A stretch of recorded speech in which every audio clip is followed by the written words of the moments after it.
It is time to start talking about adulthood, development in adulthood. A lot of times when people think of development or taking a class in human development, they often expect to be learning about childhood, which we do learn a lot more about childhood than we do about the later age periods in my lifespan developmental psychology class.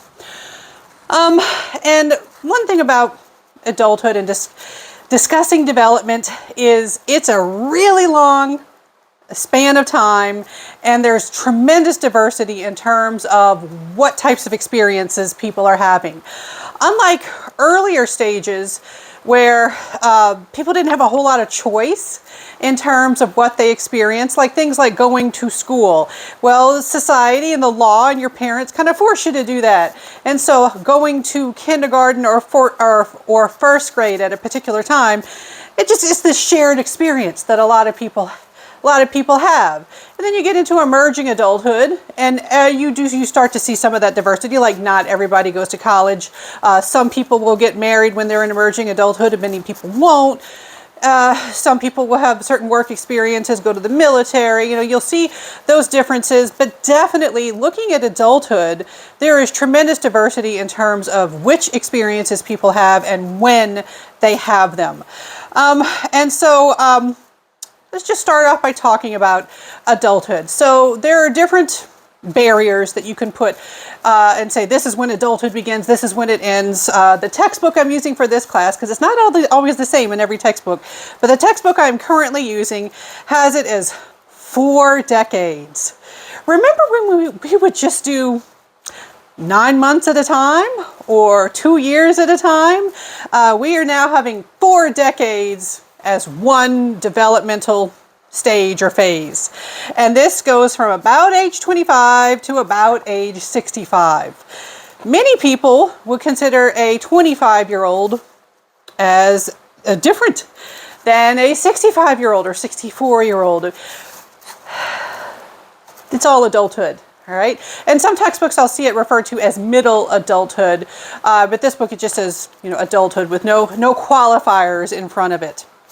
All right, so most of my students are in emerging adulthood. Some of them are not. And then sometimes I'll try to mess with folks and I'll say, okay, folks, how old do you think I am? And they'll be like, oh, you gave an example where you were in middle school at that time. So let's do the math. I think you're this old. And it's amazing how sometimes they'll go really low or really high, depending on the class and depending on what examples I've shared with them. Also, I'll never forget the time that one student, they said, well, you can't be any older than 40 because you've got kids.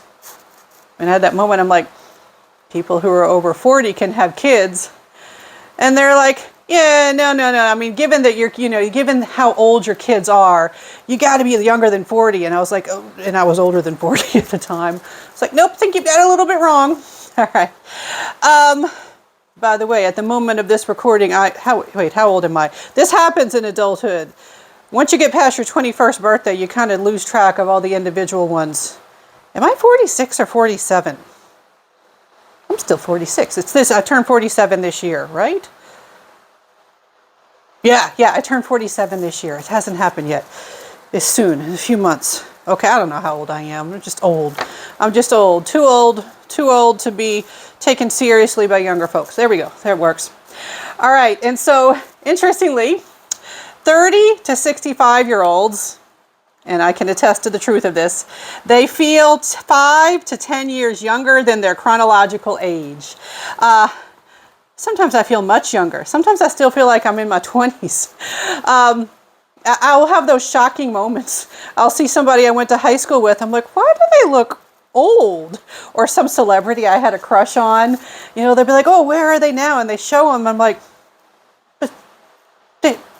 why did they look like that? Why are they talking about old person stuff? Oh, right, because I'm old. When did that happen? All right, so if it has not happened to you yet, it will happen to you eventually, where you will not feel like you are your real age. Like when people say your actual age, you'll feel like it's too old for you. The other thing happens too is all of the relevant pop culture references and song references and stuff, they will get to the point where people are like, Nobody's heard of that. It's old. Thank goodness for Stranger Things being out. So half the stuff that I remember from the 80s, I can be like, oh, it was in Stranger Things. And they're like, oh, okay, all right. Yeah, you know, when Eddie Munson gets on top of the trailer and he plays that really cool song on the guitar, that was Metallica. That was a real band. That was a real song. And you know, I have those moments. I recently watched it. That's why it's on my mind. And I've been listening to it all day. Not that I don't listen to it often, but I was just in the mood. I'm like, all right, that made me want to hear Master of Puppets. Yeah. All right. So a lot of your references will go over people's heads. You know, I'll say something in class and it'll say, oh, it's like that movie. And people are like, we haven't seen that movie. Well, we have seen that movie. That's an old movie. All right. So aging is happening, but most adults consider themselves strong, capable, and healthy.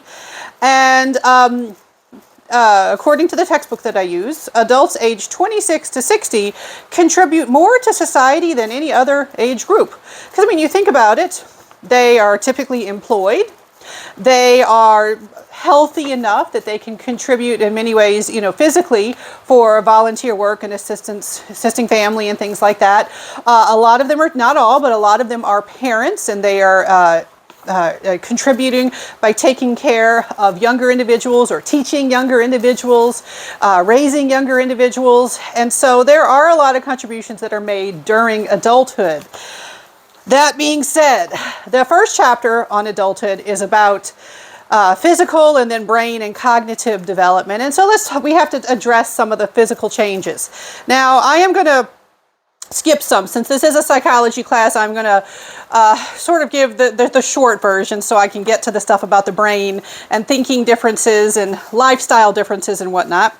All right, but first we have to introduce this term senescence, or it might be senescence. I have heard different professors pronounce it different ways. Do you see a theme here? I don't think anybody knows how to pronounce these things. They read them in print and they say they try to figure it out.